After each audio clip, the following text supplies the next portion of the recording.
He locked the barn in April of 2020 and didn't open it for 3 years. Nobody knew what was inside. Nobody knew why.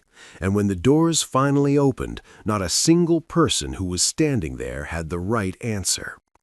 It was a Tuesday afternoon in March of 2020, 4 days before Norma Foss died, and Gerald was sitting on the edge of the bed in the room where Norma had been since February, when the hospice nurse had helped them set up the hospital bed by the window that looked out at the fields. And Norma was awake and looking at the ceiling with the specific quality of attention that people give to ceilings when they are thinking rather than resting. And Gerald was holding her hand the way he had been holding it for most of the preceding 3 weeks, not as a gesture, but as a fact, the simple fact of a man who has been beside the same person for 44 years and whose hand finds hers without direction the way water finds its level. And Norma turned her head and looked at Gerald and said, "You still have the South Bend lathe from your father."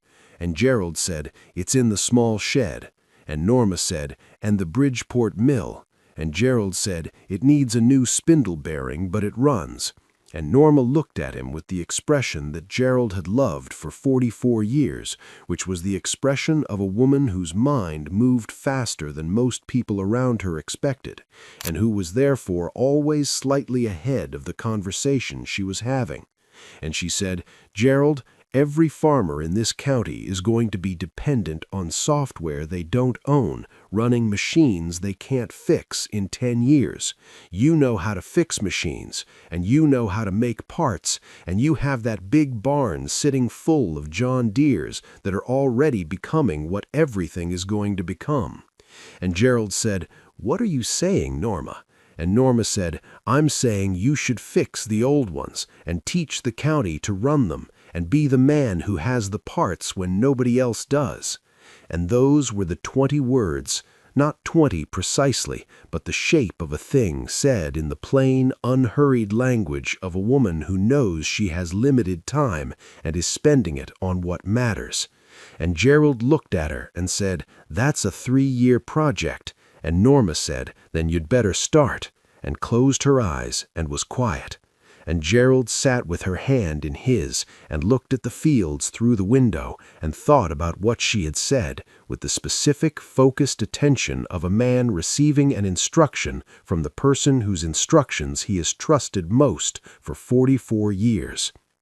Norma died on Saturday, March 14th, 2020, at 6 in the morning, while Gerald was sitting in the chair beside the bed where he had been sitting since 3, and the death was quiet in the way that Norma had always been quiet, without drama and without anything unfinished, because Norma Foss had been finishing things her entire life and had finished everything that needed finishing before 6 in the morning on March 14th. And Gerald sat with her for a long time after, and then called Stuart, and then called the hospice, and then went to the kitchen and made coffee, and sat at the table where he and Norma had eaten every meal of their married life, and looked at the fields, and thought about the 20 words, not because the 20 words were more important than Norma's death, but because the 20 words were the last thing Norma had given him that required something of him, and requiring something of him was how Norma had always shown love, through the specific generosity of a woman who believed that the people she loved were capable of more than they were currently doing, and who told them so directly and without apology. Stuart came at 8 and sat with his father and said nothing useful because there was nothing useful to say, and understood this about the morning. And Gerald said, "Stuart, I'm going to be working in the big barn for a while." And Stuart looked at his father and said, "Dad?" And Gerald said, "Not today, Stuart, but soon." And Stuart said, "What are you going to do in there?" And Gerald said, "What your mother told me to do." And Stuart looked at him and said, "What did she tell you?" And Gerald said, "I'll show you when it's done." And Stuart said, "When will it be done?" And Gerald said, 3 years, roughly.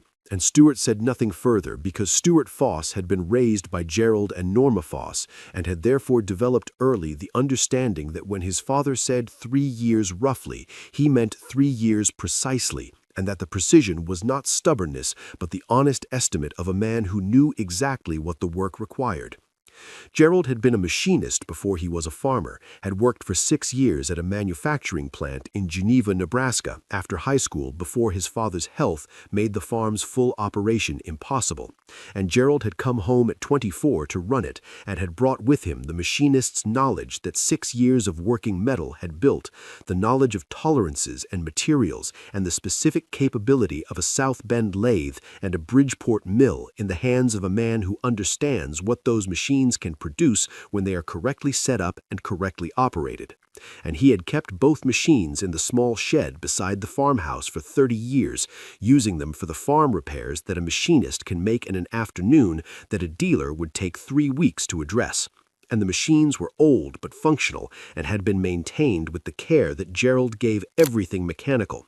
And they were the foundation of what Norma had described in 20 words on a Tuesday afternoon, the foundation of the thing Gerald locked the big barn to build on April 6, 2020, 3 weeks after Norma died, on a Monday morning when Stuart drove past and saw the barn's doors closed and the padlock on the hasp, and stopped his truck and called his father and said, "Dad, the big barn is locked."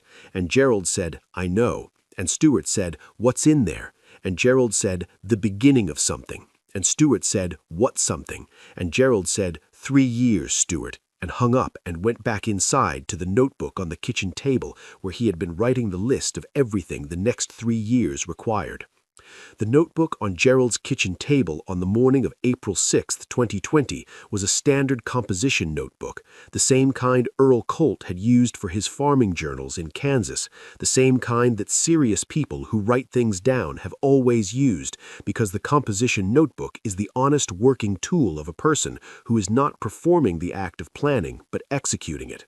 And Gerald had been filling it since the evening of March 14th, when he sat at the kitchen table after Stuart left and began translating Norma's 20 words into the specific operational requirements of a 3-year project.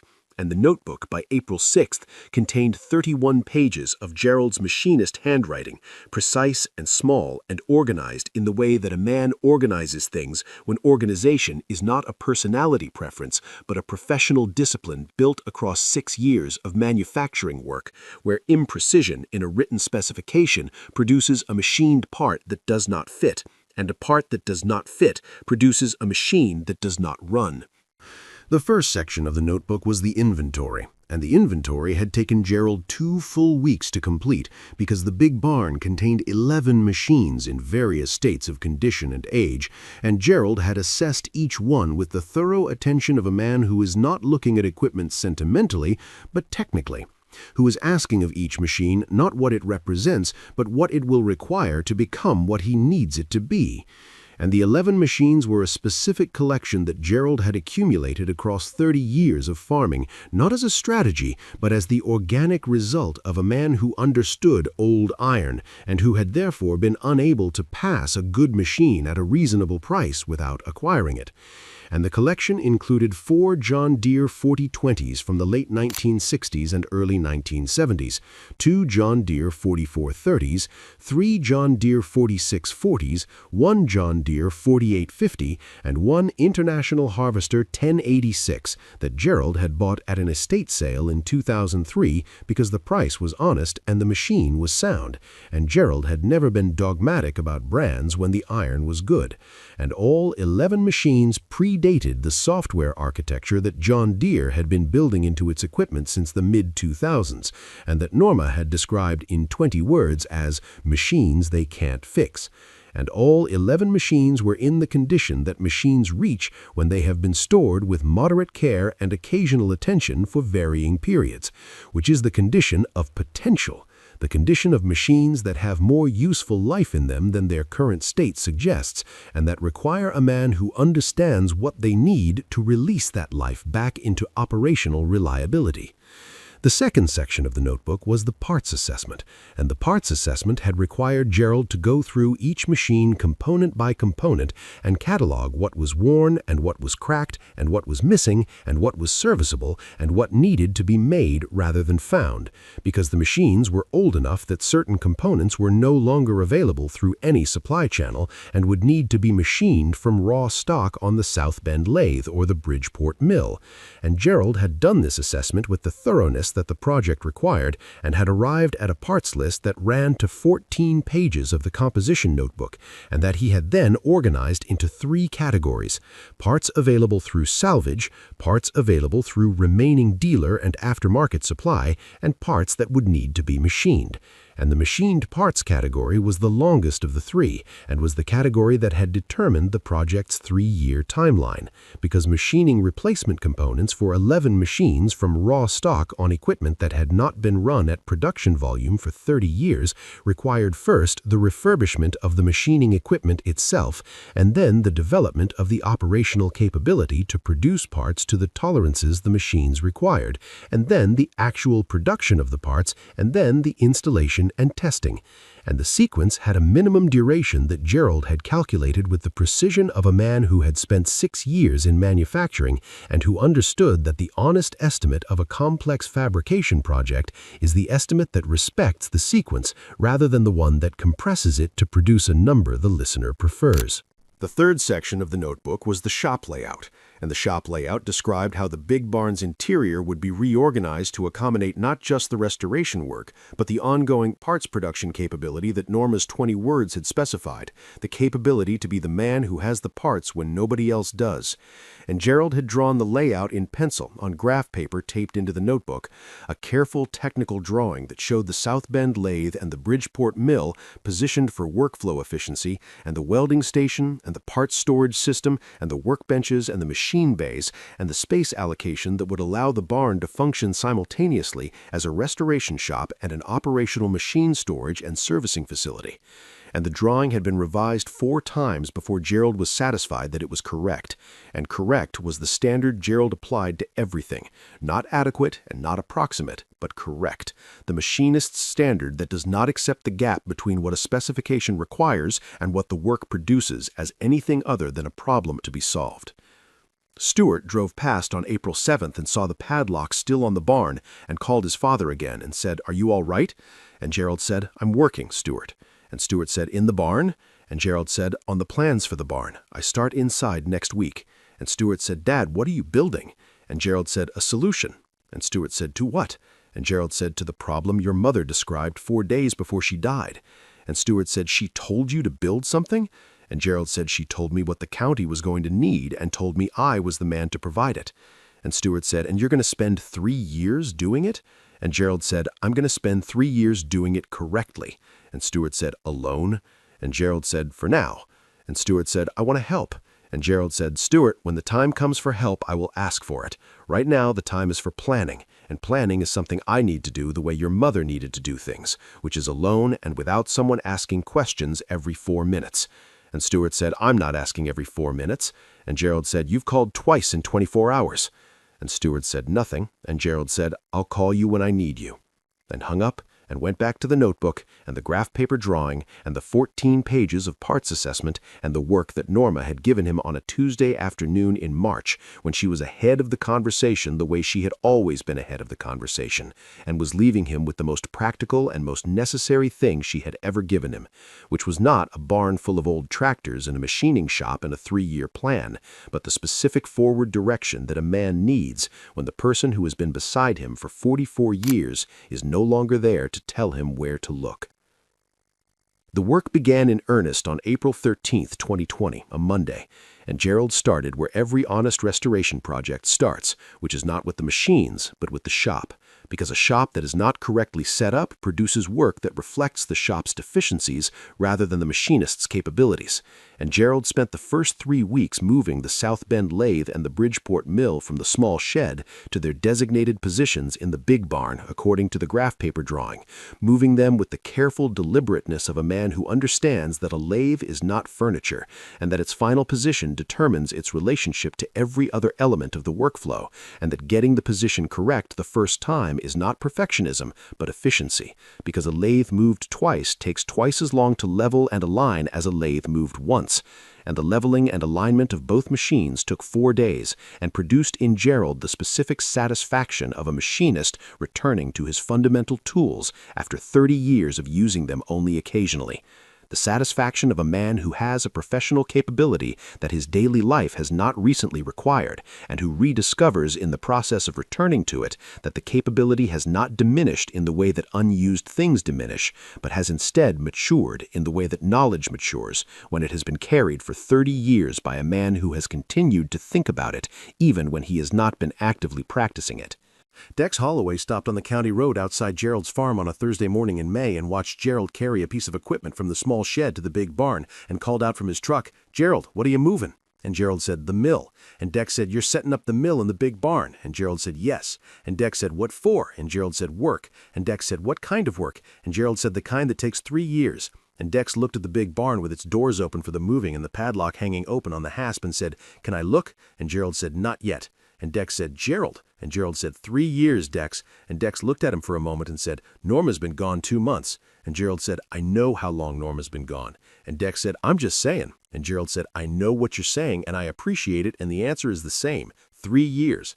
And Dex drove on, and Gerald went back to the moving, and the barn doors closed again when the day's work was done, and the padlock went back on the hasp, and the county road showed nothing of what was happening inside except the occasional sound of the lathe running in the evenings when Gerald worked past dark, a sound that carried across the fields in the still Nebraska nights, and that Dex Holloway heard from his farmhouse, and that Stewart heard from his adjacent operation, and that neither of them could interpret correctly because neither of them knew enough about what a South Bend lathe running at production volume sounds like to understand that what they were hearing was not occasional repair work but systematic manufacturing. Gerald worked on the shop through May and into June, wiring the additional electrical capacity the machines required and building the parts storage system from steel shelving that he welded himself from structural steel he had ordered from Geneva, and by the end of June the shop was set up to the graph paper drawing specifications, and Gerald stood in the center of it on a Saturday evening and looked at the South Bend lathe and the Bridgeport mill and the welding station and the parts storage and the workbenches and felt the specific readiness of a space that has been correctly prepared for the work it is designed to hold. And then he walked to the first machine in the restoration sequence, which was the 1967 John Deere 4020 that he had designated Unit 1 in the notebook, and that was sitting in its barn bay with the patient stillness of the machine that has been waiting for attention for longer than it should have waited. And Gerald put his hand on the hood and stood with it for a moment the way he had stood with the 8370R in the equipment shed before the tape went on in another story in another county, stood with it the way farmers stand with machines they are about to commit to, and then he opened the hood and began the disassembly that the notebook's parts assessment had specified, working through the sequence with the organized thoroughness of a man who has planned the work completely enough that the execution is simply the plan becoming physical.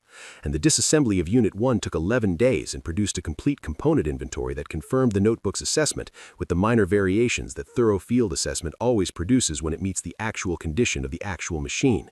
And Gerald updated the notebook and moved to the machine shop and began producing the first components on the list, beginning with the simplest parts and working toward the complex ones the way a machinist always sequences production work, building operational confidence and calibration verification on the straightforward parts before committing the more difficult materials to cuts that cannot be undone.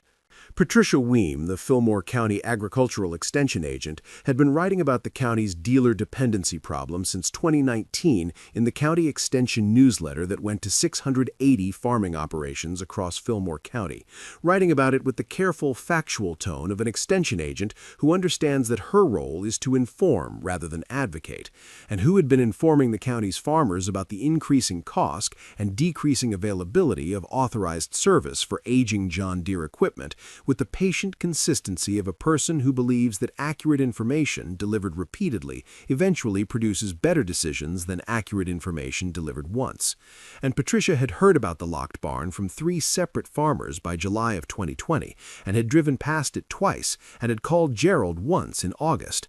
And Gerald had said, "Patricia, in 3 years I'll give you a story worth writing." And Patricia had said, "Can you tell me anything now?" And Gerald had said, I'm restoring pre-software tractors and building a parts production capability for Fillmore County. And Patricia had been quiet for a moment and then said, Gerald, how many machines? And Gerald had said, 17 when I'm done. And Patricia said, 17? And Gerald said, 11 I have, and 6 I'm going to acquire over the next 2 years as the work progresses. And Patricia said, and the parts production? And Gerald said, anything these machines will ever need, I will be able to make on the equipment in this barn. And Patricia said, Gerald, I want to write about this. And Gerald said, 3 years, Patricia. Write about it when it's done and when the county can see it, rather than when it's a plan in a notebook. Because a plan in a notebook is not a story, it's an intention. And the difference between an intention and a completed thing is everything. And Patricia had written Gerald's name in her extension notebook with a 3-year reminder beside it, and had gone back to irregular work and waited.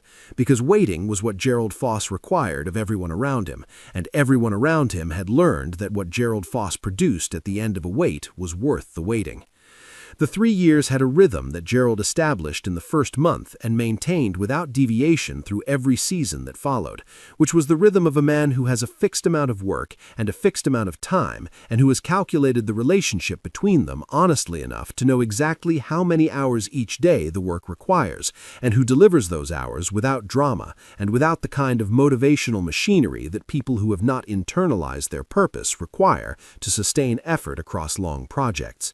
And the rhythm was this: farm work from first light until 10, machine shop from 10 until 6, farm work again until dark when the season required it, and the notebook updated every evening at the kitchen table before bed, with the day's production logged against the schedule and any deviations from the plan noted and the plan adjusted accordingly.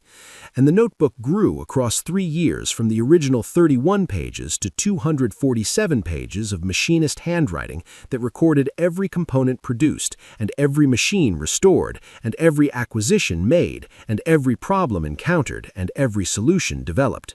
A complete technical record of 3 years of work that Gerald maintained, not for any audience, but for the same reason Earl Colt had maintained his farming journals, because writing things down is the only reliable way to remember them, and because a project of this scale deserved a record that was as thorough as the project itself.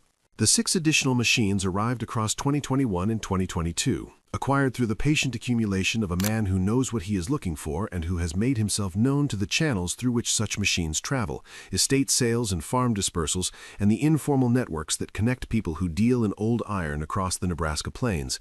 And the acquisitions were all pre-software machines in the condition that Gerald's restoration capability could address.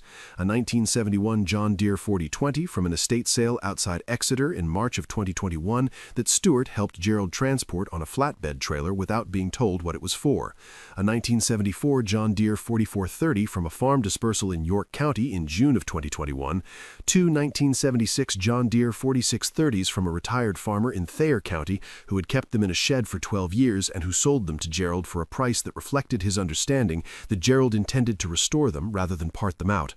A 1978 John Deere 4840 from an online listing that Gerald drove to assess in person before committing because Gerald Foss did not buy machines he had not personally inspected, regardless of how good the listing description was. And a 1979 International Harvester 1586 that Gerald found through a machinist he knew in Hastings who called him in January of 2022 and said, Gerald, there's a 1586 outside Kearney that you should look at.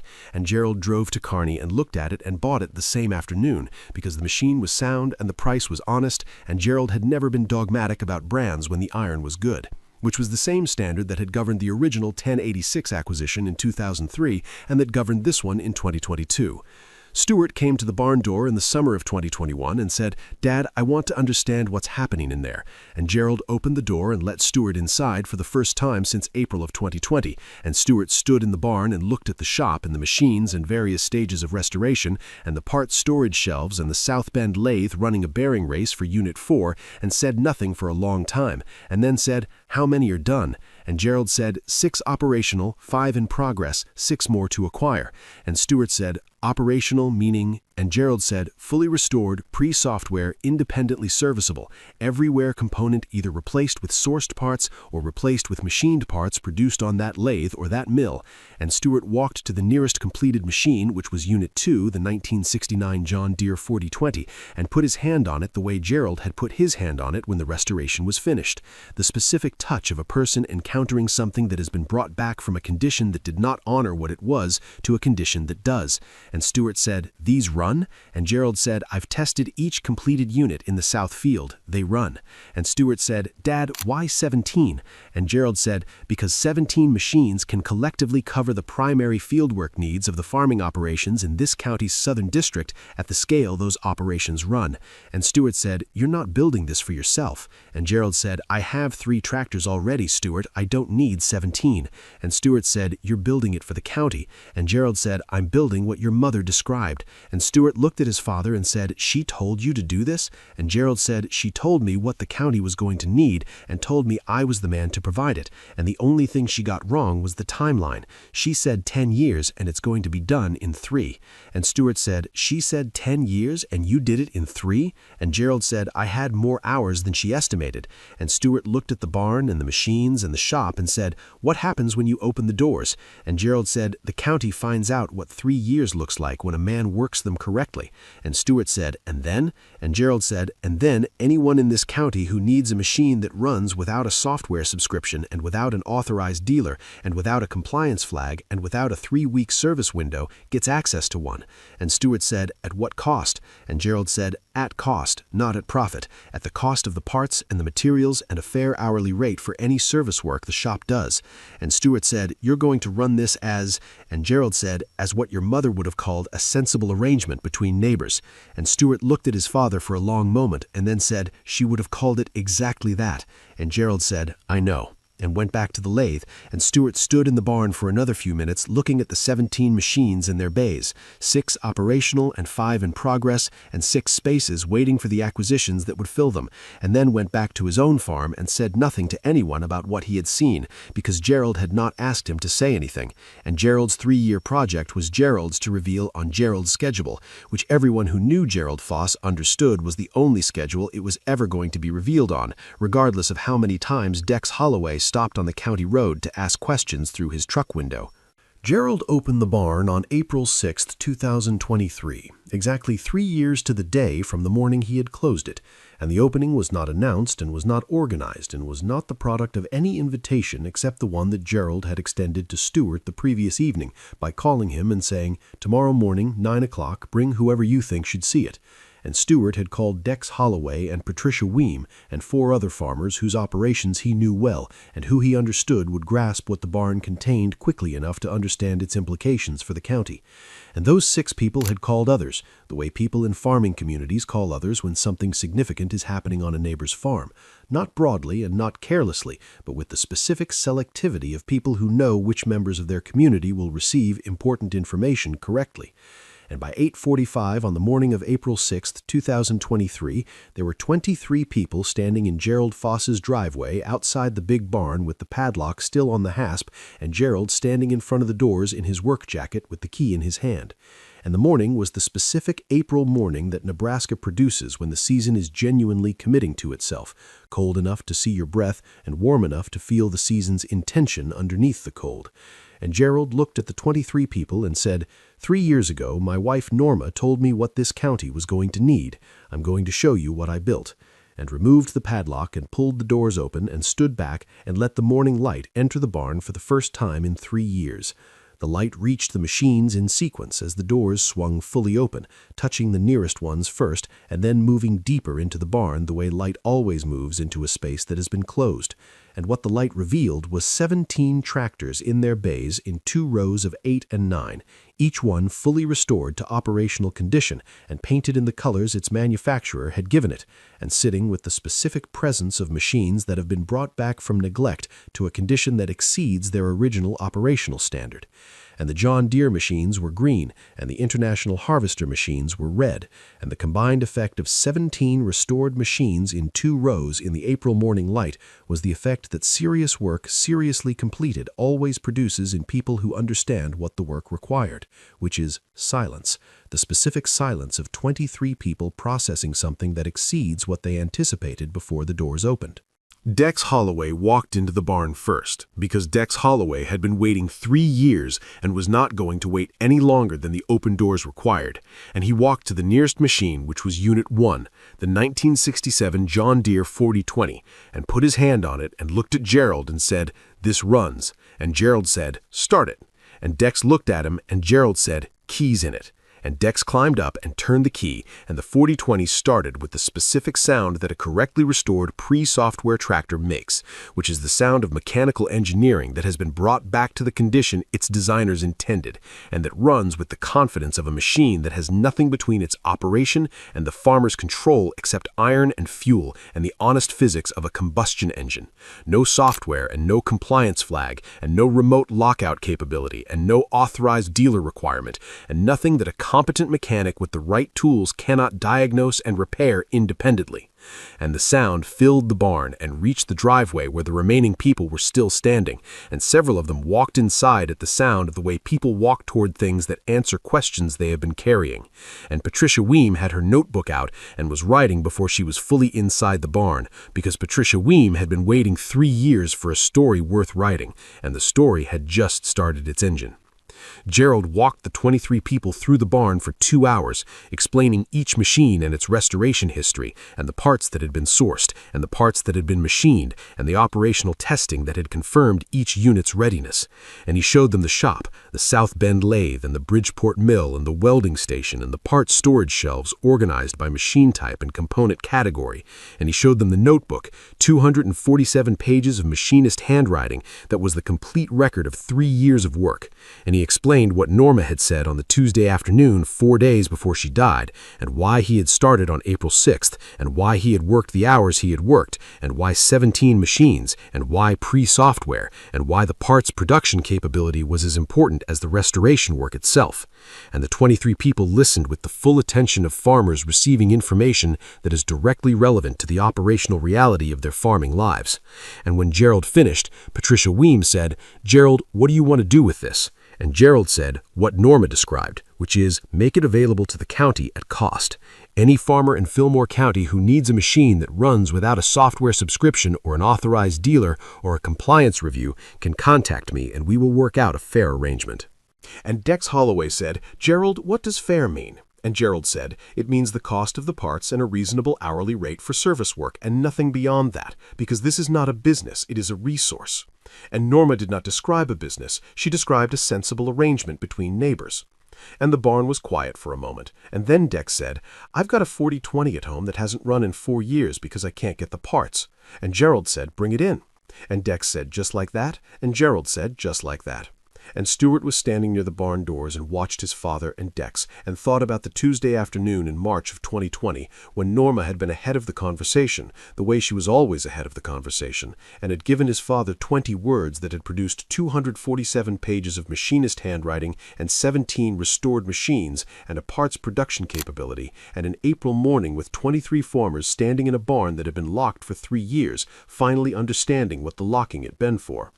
And Patricia Weem wrote the story in the Fillmore County Extension newsletter the following week, and it was the most read piece the newsletter had published in its 31-year history, and was reprinted in 3 agricultural publications, and reached farmers in counties Gerald had never visited, and produced inquiries from across Nebraska and from Iowa and from Kansas, from farmers who had read about a man who had locked a barn in 2020 and opened it in 2023, with 17 pre-software tractors and a machining shop and a 247-page notebook and a dead wife's 20 words. And Gerald answered every inquiry with the same patience he had brought to everything across 3 years, and directed the serious ones to Stuart, who helped manage the growing demand on the barn's resources with the organized competence of a son who had watched his father work correctly for 41 years and had absorbed enough of it to recognize what correctly looked like when the work was his to help carry. And on the evening of April 6, 2023, after the last farmer had left and the barn doors were opened to the Nebraska night for the first time in 3 years, Gerald sat at the kitchen table with the notebook and a fresh cup of coffee and looked at the fields through the window where Norma had looked from the hospital bed in March of 2020 and thought about 20 words and what they had produced and what they would continue to produce in the seasons ahead when the county's dealer dependency costs continued their trajectory and the farmers of Fillmore County had somewhere to go that Norma Foss had seen coming 4 days before she died, and that Gerald Foss had spent 3 years building because Norma had told him to, and because Norma had never once in 44 years told him to do something that was not worth doing.